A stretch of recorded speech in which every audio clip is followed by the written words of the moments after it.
All right, Cancer, Sun, Moon, Rising, Venus signs. Let's go ahead and see what's going on with you guys.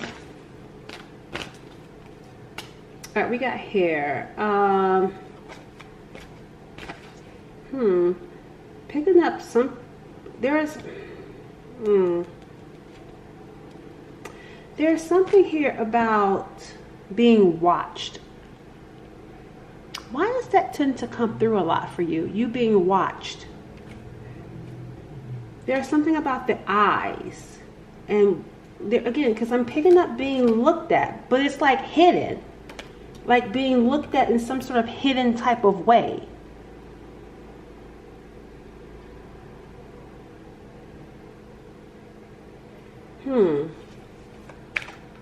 Someone is watching you, but they're not watching you in a way of, like, I feel like there's some fascination, but they won't admit it. Like, I feel like someone watches you and they're fascinated by you, but they wouldn't dare admit they're fascinated by you, that they're obsessed with you. And this does not, I don't want you guys to think that this is like romantic, because I don't feel like this particular energy is about romance. I feel like this particular energy feels competitive. Like this type of energy is someone that may compare themselves to you. Let's see. Because it's like they're drawn in by you. They can't look away. We got humanitarian. Again, pointing to the eye. That's what I'm saying. There's something here about what's being seen about you. You are a voice for the voiceless. To create, reform, and change, relying on the divine to guide you and protect you from harm's way. And that just furthermore confirms what I was telling you about someone that compares themselves to you, someone that sees you as competition, and then seeing how your energy is showing up as you being some sort of humanitarian, or you being someone that's a voice for the voiceless, and getting, or rather relying on the divine to guide and protect you. Someone sees that about you. Someone sees that you're some sort of humanitarian, the divine guides you, and that you are protected from harm's way. And that's what I'm saying. They're fascinated by it, but they won't admit it. That veil, this person secretly watches you.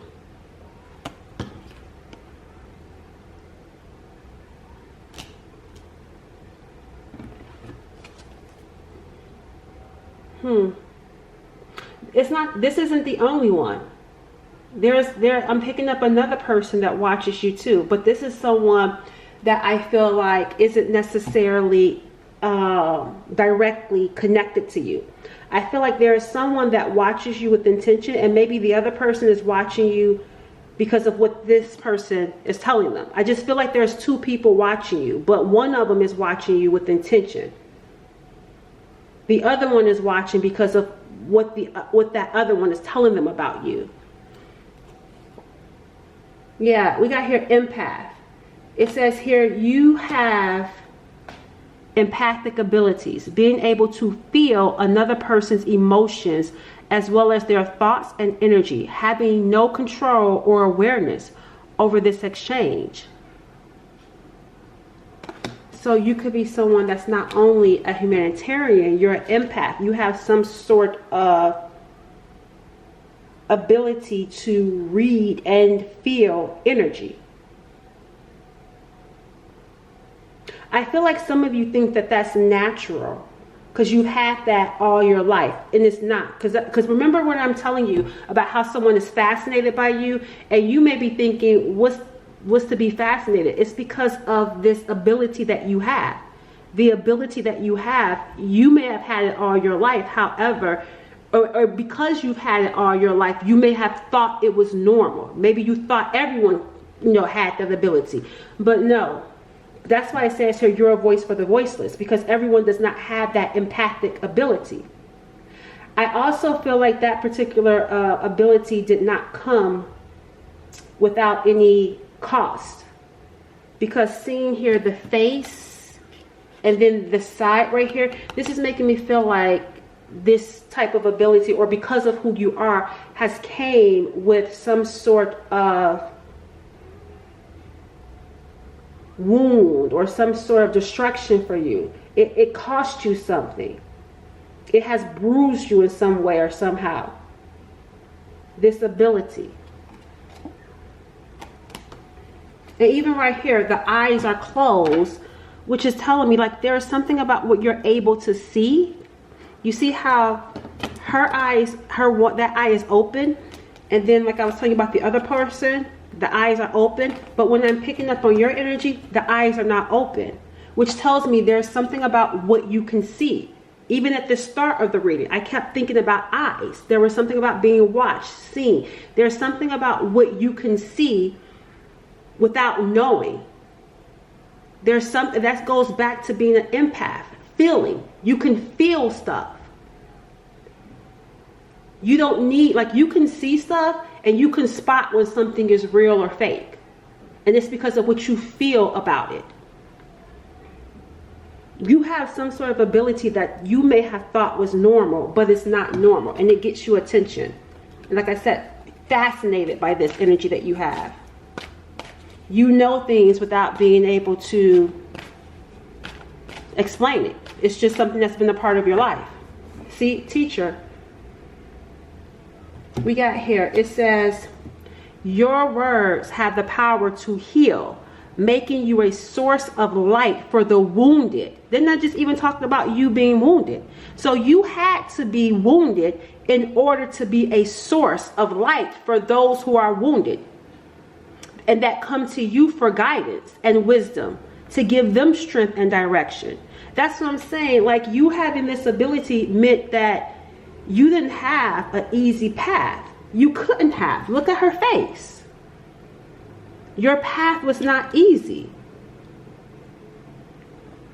You had to have some sort of wound. You experienced something that was wounding for you. But that was so that you could be some sort of guide, some sort of mentor, some sort of teacher. Because you have some sort of power to heal and help those that are wounded. So it's kind of like this. How can you teach if you don't go to school or if you don't learn? You can't just, like for example, if I want to be an accountant, if I want to go and teach other people about being an accountant, I can't go teach people about being an accountant. I don't know anything about being an accountant. So that's what I'm saying. It's like you had to go through something that makes you more vulnerable in a way of which you can identify with those who have been wounded. You had to experience something that was definitely hurtful and painful for you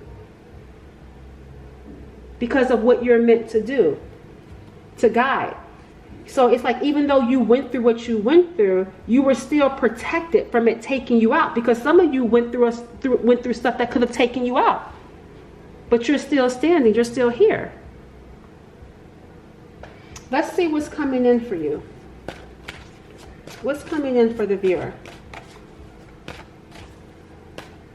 I want to use a different deck.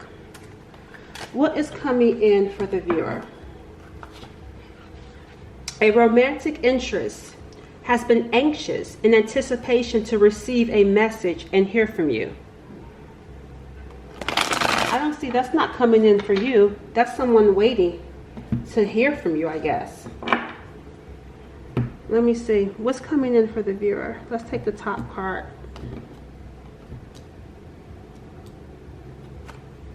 You are being guided to expand your horizons at this time and leave your comfort zone behind. Try to be open to new opportunities that will soon come your way. So what's next for you is some sort of new opportunity. And I saw the Ace of Wands at the bottom. And then I'm seeing here, you will soon inherit a great fortune that will add to your financial means. We got here the Ace of Wands. There's some sort of action that's coming your way. That Ace of Wands, something is coming your way new.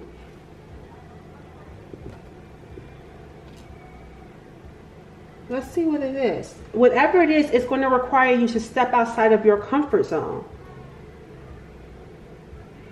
And it says try to be open to new opportunities. So this is not something that's coming your way that you're used to. it's going to require you're going to be around some people with this Three of Cups. You know what I'm getting here? I feel like there's some sort of victory around something misfortunate. I feel like someone wanted you to have some sort of downfall. Someone wanted bad luck for you with the Wheel of Fortune, but that's not what's going to happen, because you got here divine intervention. Because what did we just talk about? You are protected from harm's way because you have some sort of mission, you have some sort of calling, and you're protected. Because I'm getting here a group celebrating or wanting to celebrate some sort of misfortune, some sort of bad luck in your life. However, here comes divine intervention. Here comes a Tower. And look, moving on in peace. So you're going to go, some sort of Tower is going to happen in your life where you're going to be moving in a direction of peace. And the Fool card, you're entering a new phase. You're about to enter some sort of new phase. Where you're going, I don't know. Let me see where you're going. Where is this taking you? This is a Tower. Keep in mind, this is you having to go somewhere that's out of your comfort zone. And I'm going to tell you this. Let me tell y'all this. It doesn't feel big where you're about to go. It doesn't feel big in a way of which, oh, you're about to go and win $1 million, or you're about to go and start this, I don't know. I don't want to set you guys up to like where you're thinking this is big, because this Six of Swords is not making me feel like it's big, even though you're going to inherit a great fortune. I feel like the start, the Ace of Wands, it's like there's steps to this. This first step requires you to first go. And I feel like then you will see what's going to come after that. So even though there's a Tower, I don't want you to think that when it happens, you're going to experience something really powerful and big. It's just the beginning. That's what you're about to experience. Something that's just the beginning. You have to go though, because remember, you're being guided to expand your comfort zone, and you may not initially want to go, or not so much as want to go, but you may feel a little bit leery about this transition. It's going to require you to take a risk and not know what's going to unfold next. That's what I feel like is going to happen. You're going to be guided to take the first step and not know what's going to come after all of that. But you're being given a hint. You will soon inherit a great fortune that's going to add to your financial means. But you have to take that first move. That first step. See, look, again, fruition and abundance. This is actually, at some point, I feel like this is a boat. So this is telling me you're going to physically have to go somewhere. But this land that you're going to have to go to is going to be a land of abundance, a land of overflow. Look at the water just flowing. The land is green. It's where you're going is actually, because it's like you just got to go and see when you get there. But it's going to be a land of abundance. And I also feel like this is a place that you may not be. All right, I'm not about to read all of those. I feel like this is a place that, again, like I said, you may not initially want to go with this Six of Swords, because her head is down and it just feels like calm, and it just feels like, okay, I'll go, but I don't really want to go. That's what I'm getting with your energy. It's like, I'll go, but I really don't know. I don't know. I feel like it's going to require a risk, because even with this 10 Swords, it feels painful to take this risk. It's like, I don't want to go, but then you go. Let me see. Tell me about the viewer.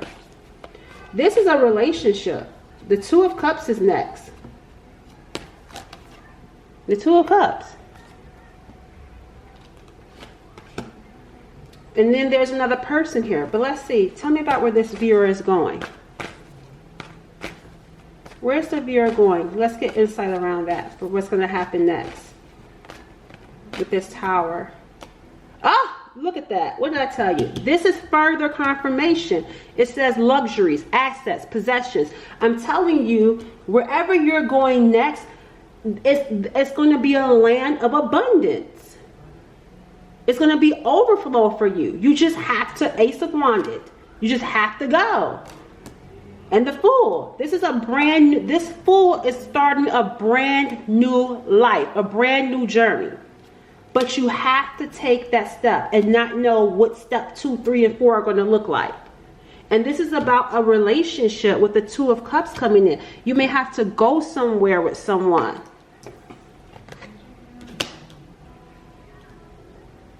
And something about this feels, because I felt the need to cover up whoever likes to watch you. Something about this feels like privacy or secrecy. I don't know, I'm just getting here energy around this transition and this move, where you're going, being quiet about it. I wouldn't necessarily say moving in secrecy with the Six of Swords, but it does feel like, like I said, it doesn't feel grand or big. So that's probably why I'm picking up the energy of like not announcing it. There's something about not announcing this. In the beginning, that is. And I can see why, because remember I said there was some sort of celebration, wanting to see someone's downfall, but that's not what happened, because if anything, whoever or whatever this group is celebrating your downfall, look, see, there go the Five of Swords.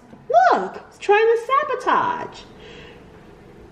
But there's no winners in this energy. Look, 1, 2, 3, 1, 2, 3. Look, 3. You got 3 cups, 3 swords, and 3 people. They ultimately end up getting hurt themselves. Trying to sabotage whatever was going on with you in your life. They ultimately ended up getting hurt. Playing some sort of game.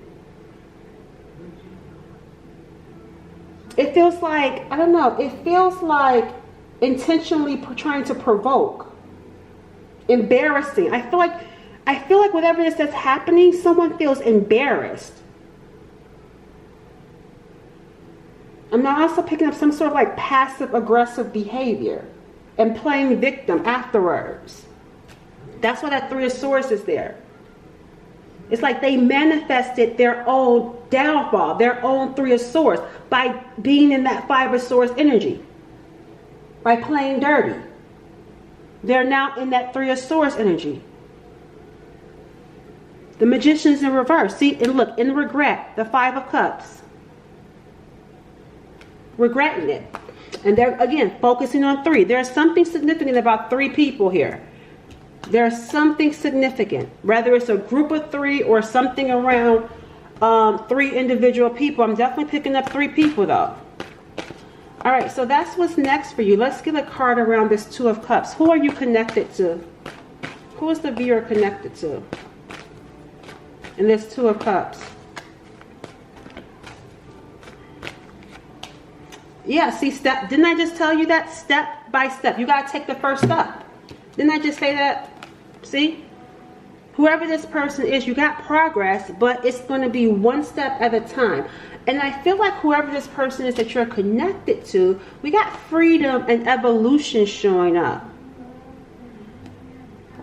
And then we got despair. Okay, so we got despair and sorrow, but then we also got here protection and danger.